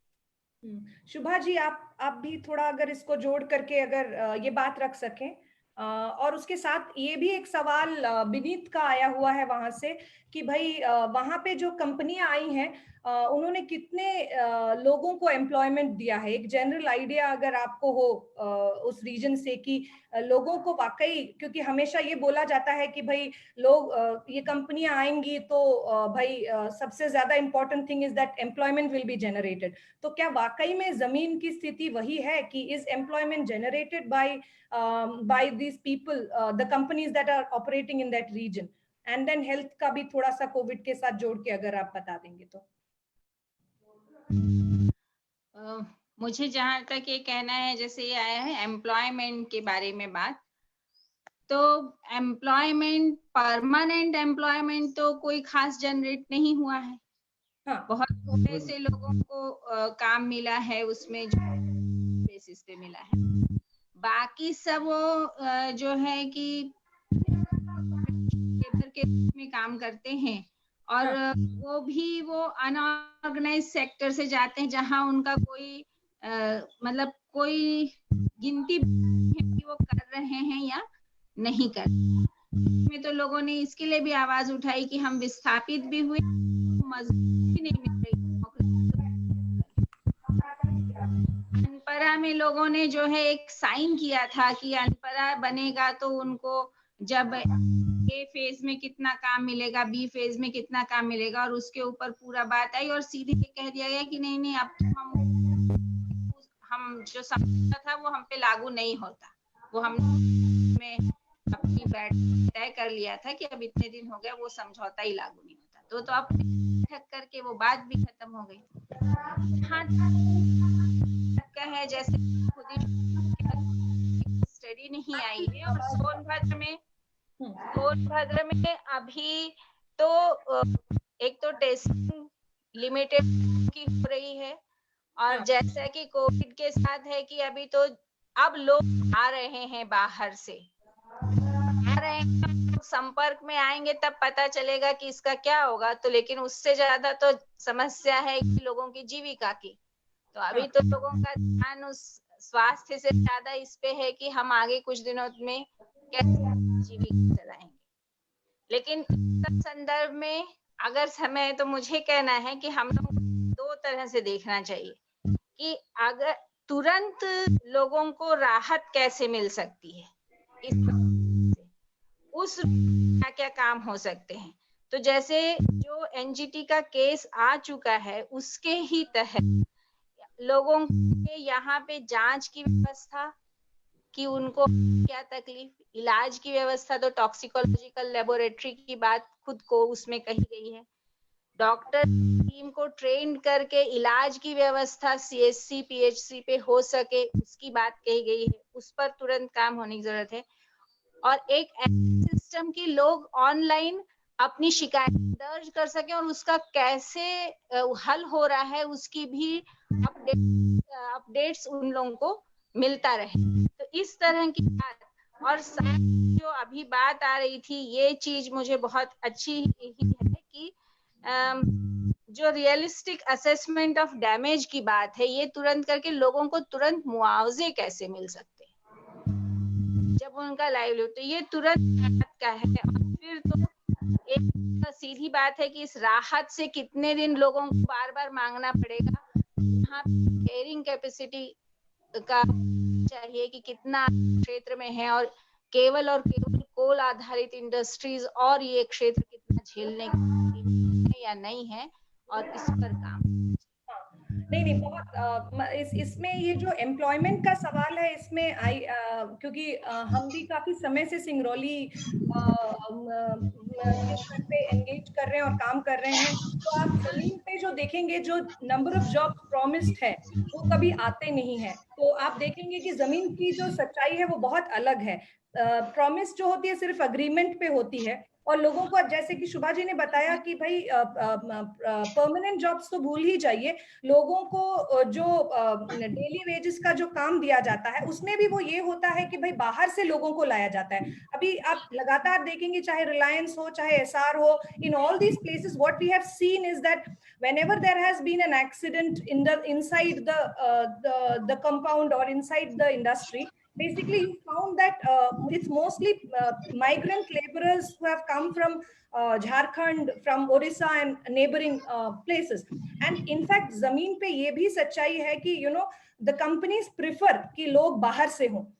जो जिनको नौकरी दी जाती है वो बाहर से जो लोग आ रहे हैं, जो माइग्रेंट है, उनको ही दी जाती है. और वो प्रेफरेंस भी है कंपनीज की, क्योंकि बहुत बार जब इंडस्ट्री के अंदर मतलब एक्सीडेंट्स होते हैं तो उनको लगता है कि भाई लोकल्स को नौकरी देंगे तो वो ज्यादा पावरफुल होंगे, वो ज्यादा स्ट्रांगली जो है अकाउंटेबिलिटी की मांग करेंगे. सो बहुत सारी चीजों को मद्देनजर रखते हुए आप देखेंगे कि आमतौर में सिंगरौली में हर जगह पे आप देखेंगे कि स्थानीय लोगों को नौकरी, एम्प्लॉयमेंट अपॉर्चुनिटीज नहीं जनरेट होती हैं.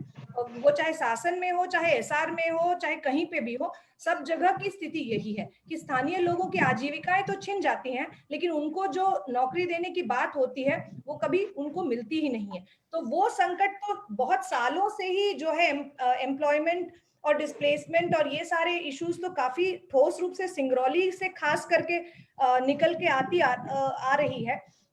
हृदेश, आपसे एक सवाल था अक्षय का कि भाई ग्राउंड पे ये बहुत बार ये देखा जाता है कि मीडिया, जो लोकल मीडिया पर्सन्स हैं, उनका कंपनी के साथ बहुत स्ट्रॉन्ग नेक्सस होता है.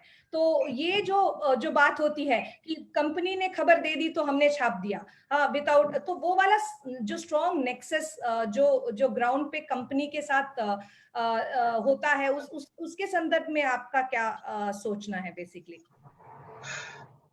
मुझे नहीं लगता कि ऐसा इस बात में कोई सच्चा, मैं इसको ना मना कर सकता हूँ ना इसको कंफर्म कर सकता हूँ, लेकिन इतना जरूर कंफर्म कर सकता हूँ इस नेक्सस पर नीचे हमें उंगली उठाने से पहले उस नेक्सस को ऊपर देखना चाहिए.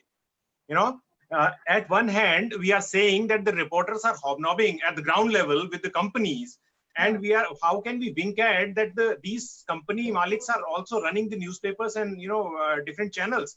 और ये चीज जो मैं अपने रिपोर्टर के तौर पे अनुभव में कह सकता हूँ, जो बच्चा मेरे लिए बार बार जाके आधी रात को जाके शॉर्ट्स लेके आता है और पूरी ईमानदारी से काम कर रहा है और जिसके लिए आज तक किसी ने मुझे नहीं कहा कि इसने एक पैसा लिया वहां, मैं उस पर उंगली उठाने से पहले मैं जो गवर्न कर रहे हैं पूरे सिस्टम को, उस पर उंगली उठाऊंगा कि वो किस तरह से कर रहे हैं. और मैं ये कहना चाहता हूँ कि ये बहुत अच्छी बात हो रही है अभी कि ये बातें उठ रही हैं, क्योंकि नेक्सस की बात आनी चाहिए सामने, लेकिन पूरी आनी चाहिए, फिर पूरा मदरबोर्ड हमें खोल के देखना चाहिए. और आखिर में एक बात ये भी कि बहुत ही एक आशावादी तस्वीर भी है, क्योंकि रिपोर्टर्स खुद लिख रहे हैं और एनवायरनमेंट के रिपोर्टर्स की खुशकिस्मत इसलिए है कि उनके पास चारों ओर बहुत अच्छे जानकार मौजूद हैं जो उन्हें बता सकते हैं. ऋत्विक जैसे लोग मेरी एक फोन कॉल पर मुझे उपलब्ध हैं, लेकिन अगर आप जीएसटी पे स्टोरी करने लगे और वहां जो करप्शन है या इलेक्ट्रल बॉन्ड पे जो करप्शन है, आदमी पागल हो जाएगा, वो ढूंढता रहेगा, उसे एक महीने तक कोई ऐसा व्यक्ति नहीं मिलेगा जो इस स्थिति को समझा सके. तो हमें उस किस्मती को समझना चाहिए और हमेशा जो सवाल उठाने की जो प्रवृत्ति है कमजोर लोगों पर, उसके बजाय हमें ताकतवर लोगों पर सवाल उठाना चाहिए, तो ज्यादा समस्याएं सुलझेंगी, जल्दी सुलझेंगी. हाँ, तो मैं इसको आपका क्लोजिंग रिमार्क्स मान के ले रही हूँ हृदेश, जो कि बहुत इंपॉर्टेंट आपने बोला कि अकाउंटेबिलिटी की तो बहुत जरूरत है मीडिया को, लेकिन जब सवाल उठे तो अक्रॉस बोर्ड उठे और खास करके ऊपर से उठाते हुए हम नीचे आए, ना कि हम जब सवाल उठाने की बात होती है, नेक्सस की बात होती है, तो जमीन पे तो सवाल उठ जाता है जो जमीन पे जो रिपोर्टर है उसके ऊपर, लेकिन ऊपर जो बहुत स्ट्रॉन्ग नेक्सस है उसकी बात हम करने के लिए कतराते हैं. मैं रिक्वेस्ट करूंगी श्वेता से कि if you could just what are the two things that you want to say as your closing remarks, very quickly and very briefly, Shweta. Priya, two things I want to say is that I think there is definitely needs to be a policy shift in terms of classifying fly ash as hazardous waste. That's been a constant struggle. And the second thing, and this is something going a little out on the issue of, like, see, we're seeing a lot of activity around air pollution campaigns, especially when it comes to thermal power plant. But I think there's one point that I missed saying. I think the whole operation of thermal power plants, from its stack emissions to its fly ash, has to be seen as one unit. So sometimes, campaigners and researchers focus on the stack a lot. But what happens with, and that's the unique thing about fly ash, is that अगर आप stack emissions जो बहुत जरूरी है control करना, आप उसमें अगर technology बढ़ा देंगे तो वो जो हवा के माध्यम से निकलने वाला होता है रसायन, वो फिर finally gets converted into ash and gets disposed in the fly ash. So we are not, while we are the chemicals get converted from one form to another, and that's why it's very important that for air pollution campaign and for overall compliance campaign, we need to include fly ash in our narratives, in our communication to everybody else, because this is a bigger problem than just looking at, and this is a huge contributor to air pollution itself. And that was one thing I had missed saying, so I want to mention that.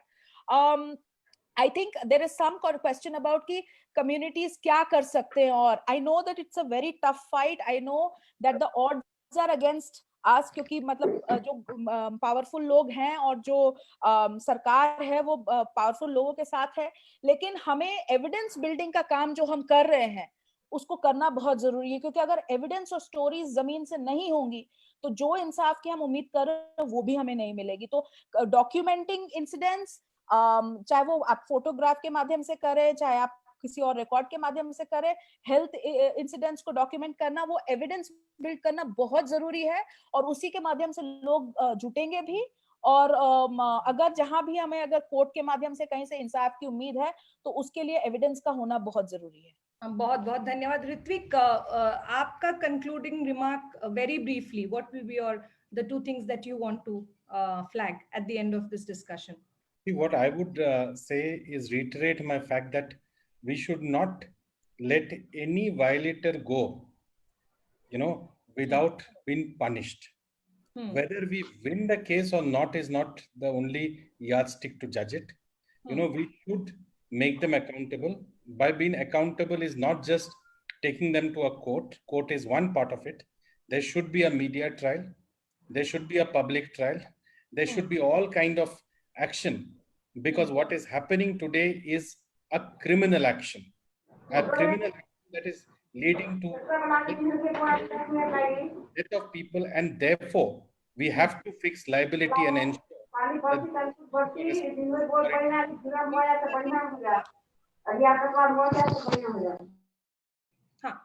Yeah, Ritwik. So we will have to work, we'll have to gather evidence, and it needs, a collective effort by everyone, right from the grassroots to, people working on health, to media, to work together. And I think the first step is happening today. For a change, every breach is now getting documented, at least by the local media or the national media, which itself is a step forward from where we were, say, maybe 5 years back. Yeah, तो थोड़ा सा बात मेरा रह गया था. हाँ, थोड़ा सा 1 मिनट में पूरा कर देना चाहता हूँ. हाँ. जो सिंगरौली में एम्प्लॉय के ऊपर बात हो रहा था, पावर प्लांटों के अंदर, चाहे रिलायंस हो, चाहे इसार हो, चाहे एनटीपीसी हो, चाहे रिलायंस हो, चाहे जेपी हो, हम बताना चाहते हैं कि यहाँ सिंगरौली के अंदर 200 के जो मजदूर होते हैं, लोकल मजदूर जो होते हैं, 200 रुपए की इनको मजदूरी नहीं दी जा रही है. 200 की मजदूरी देने में भी 20,000 25,000 रुपए की रिश्वत लिए जा रहे हैं, उसके बावजूद रखा जा रहा है. रिलायंस पावर प्लांट के अंदर तो ऐसा हालात बन गया के विस्थापित भाइयों के साथ कि जो व्यक्ति विस्थापित, जिनके आधार कार्ड पे या वोटर कार्ड पे सिंगरौली का नाम डाला हुआ है, उनको तो उनका तो गेट के अंदर जाना कि उनका गेट पास ही नहीं बनता, उनसे नौकरी की नौकरी तो नहीं है, काम की बात ही नहीं किया जाता है. और तीसरा चीज की हम एक चीज आप लोगों से सुझाव भी लेना चाहते थे और अपना सुझाव भी देना चाहते थे कि अभी लॉकडाउन चल रहा है. एक्चुअली मेरे ऊपर लॉकडाउन हम लोग कुछ प्रोग्राम बनाए थे करने के लिए, तो एक मेरा कुछ फोटोज पुराने थे क्रिकेट खेलते हुए, तो उसका फोटो डाल के लॉकडाउन उल्लंघन का मुझे नोटिस भी दिया गया था. दूसरा चीज की इस आंदोलन को कैसे आगे बढ़ाया जाए और कैसे न्याय दिलाया जाए लोगों को, लड़ाई को कैसे लड़ी जाए. अभी हमारे कुछ साथी हैं दिल्ली में जो एनजीटी में भी प्रक्रिया चल रही है, फाइल तैयार है लेकिन लग नहीं पा रहा है. हम लोग सुप्रीम कोर्ट भी जाना चाह रहे हैं लेकिन चीजें नहीं हो पा रही है, लॉकडाउन होने के कारण कोर्ट नहीं खुल रहा है. लॉकडाउन की वजह जमीन और इसको हम लोग जमीन पे लेके कैसे उतरे, इस आंदोलन का कैसे बनाए, उस लड़ाई को थोड़ा सा इसका पैमाना बड़ा कैसे करें, देश के लोगों के चर्चा का विषय कैसे बनाए, ताकि सबकी नजर जाए सिंगरौली के ऊपर, शासन पावर प्लांट के ऊपर चर्चा जाए, जो इनका तानाशाह है उद्योगपतियों का, इसके ऊपर कैसे इसको चर्चा में लाया जाए. इस पे हम थोड़ा सा आप लोगों का सुझाव चाहेंगे मार्गदर्शन? जरूर जरूर। संदीप ने जो सवाल उठाया है वो बहुत ही अहम है। A very important question that Sandeep is asking is what is the way forward? How do we keep up the pressure? How do we bring what is happening in Singrauli to the national page? Keep building this pressure. What are the various strategies that need to be used in the ground fight as well as in the legal fight? So these are all larger questions. ये बहुत बड़े सवाल हैं।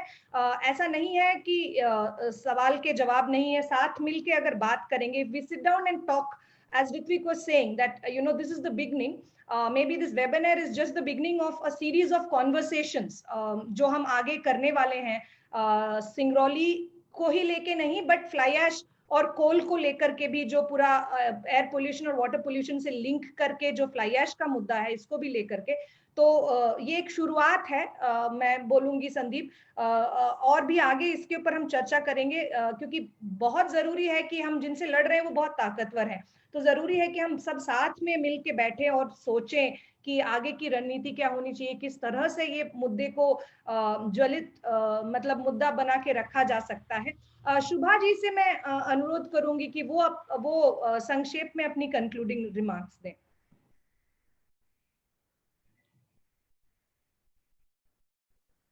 शुभा जी, आपको मेरी आवाज आ रही है? हाँ। मैंने तो अभी आपसे बात कहने में शायद मुझे लगा उसी समय कहना है, तो मैंने कहा उसको जो अभी आप कह रही हैं, और संदीप जी ने भी जैसे सवाल उठाया है, तो निश्चित रूप से अभी एक तो है कानूनी पहल जो हुई है, और उसमें जितनी चीजें मिल चुकी हैं वो भी लागू नहीं हो रही है। हाँ। तो उसके लिए एक स्ट्रेटेजी बनाने की जरूरत है कि कैसे लोग उसकी इम्पोर्टेंस को समझें। तो जरूर जनता की तरफ से ही वो प्रेशर उस तरह से आए कि इसकी डिमांड क्या है। इसी तरह इसका एक जो रियलिस्टिक असेसमेंट की बात जो हो रही है, उसके लिए हम कैसे, क्योंकि ये भी इतना बड़ा होता है एनवायरनमेंट के संदर्भ में कि अगर केवल गांव का व्यक्ति कोई एक सर्वे करके दे दे तो उसकी तो कोई मान्यता नहीं होगी। उसके लिए हम कैसे प्रेशर डाल सकते हैं ताकि फिर उसके आधार पे हम वो एक स्टडी हो और फिर उसके आधार पर तय हो जिम्मेदारियां, और लोगों को जिनका नुकसान हुआ है उनको मुआवजे भी मिले, इसकी एक निश्चित व्यवस्था हो सके।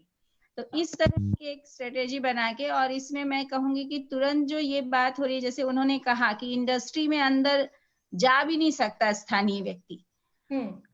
अभी अगर आप जैसे कह रहे थे कि फोटो खींच के लोग यहाँ से भेज देते हैं हमें, लेकिन अभी तो ऐश पॉन्ड पे लोगों ने इतना सिक्योर्ड कर दिया है, या जहाँ भी उनके डंपिंग स्टेशन से रेड मड का है, ये वहां कोई जा ही नहीं सकता।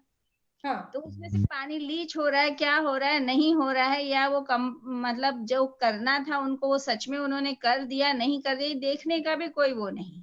तो एक ये भी इसमें होना चाहिए कि जो स्थानीय पंचायतें हैं, कम से कम, ठीक है, आप हर आदमी को ना दें, तो जो लगी हुई पंचायतें हैं उनको ये अधिकार होना चाहिए कि वो अपने किसी जानकार रिप्रेजेंटेटिव को चुने, साइंटिस्ट को चुने, और उसके द्वारा वो उसका निरीक्षण कर सके। तब इसके ऊपर एक नियमित तरह से देखा जा सकेगा कि हाँ इसका हो रहा है, पूर्ण किया जा रहा है सारी चीजों। हाँ, बहुत बहुत इम्पोर्टेंट बात जो शुभा जी कह रही है कि भाई कांस्टेंट मॉनिटरिंग किस तरह से हो। जो पहले earlier Shweta had also spoken about the whole issue कि even if there is no breach, what happens to this constant contamination, breach नहीं भी हुआ तो भी contamination जो constantly हो रहा है, लीचिंग और बाकी चीजों को लेकर के, एंड संदीप ने जो बोला कि भाई अंदर जाने तक का किसी को मौका नहीं है, एंड उसी से जोड़ के जो शुभा जी का सजेशन था कि भाई एटलीस्ट चीजें जमीन पे ये हो कि आसपास की panchayat, the panchayat, neighbouring panchayat should have a right to monitor the situation within the plant, even or basically they should be taken into the whole monitoring mechanism. So yes, there are lots of ideas in that have come out from this whole discussion जो हम अभी पिछले 1.5 घंटे से जो बातचीत कर रहे हैं, इससे बहुत सारे इंसाइट्स भी निकल के आए हैं. ऑफ कोर्स बहुत सारे कंसर्न्स हैं. जो पिक्चर पेंट किया गया उसमें बहुत सारे रंग हैं. There are lots of colours, you know. There is the situation is very concerning. The picture is grim, but it's also heartful, matlab to see that, heartening to see that there is also a lot of talk जो बात लोगों ने कही. The need for a community to be mobilized, the need for evidence building, which will then feed into maybe perhaps the legal strategy, the need to come together and talk to each other and have multiple strategies in this whole thing. Basically looking at actual damage that is being caused, the how it's being assessed, accountability, environmental remediation की जो बात हुई है, ये सारी चीजों को I think this definitely is, as we come to the closure of this discussion or ये webinar, I definitely feel that this is not the end of you know, our conversation. You know, this is the beginning of a series of conversations that we hope to actually have around this issue, not just focusing on Singrauli तो बस एक case in point है. शासन का जो breach है और जो इमेजेस हमने देखे, जो वीडियोस सर्कुलेट हुए हैं, और जितने 6 लोगों की जो कैजुअलिटी हुई है वहां पे, वो एक बस एक याद, मतलब एक पॉइंट इन टाइम बस है जो हमको ये याद दिला रहा है लगातार कि भाई ये सिंगरौली या शासन की कहानी ही नहीं है. This is not just the story of what has happened in Sasan or in Singrauli. It's something much beyond Singrauli. It's the national level picture, as we had other people sharing, you know, Shweta and Ritvik and the others sharing कि भाई ये जो कहानी है ये सिर्फ सिंगरौली की कहानी नहीं है. And I think as we move ahead हम लोग कोशिश ये करेंगे कि ये जो कॉन्वर्सेशन है, ये जो डिस्कशन है, इसको हम और आगे ही भी जारी रखें. We'll keep having these conversations. We hope this is the first of the series of conversations that we've started on fly ash, on coal, on air pollution, linking it with the larger issues that Shubha Behan has said. Basically, how do we kind of not see this as an accident, but also link it with larger issues of livelihood, of health, you know, which are the bigger issues that really are a concern for the communities in the region.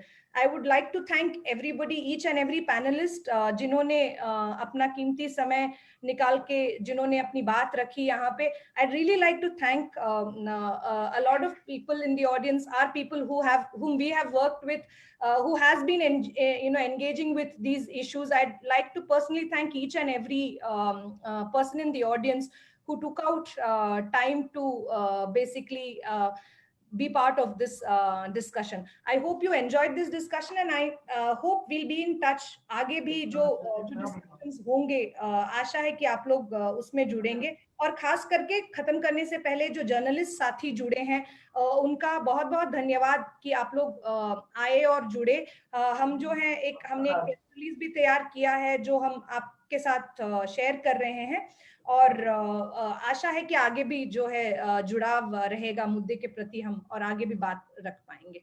बहुत बहुत धन्यवाद. Thank you so much.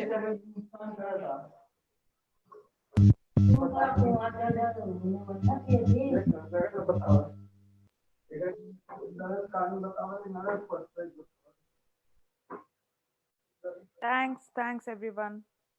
Thank you everyone.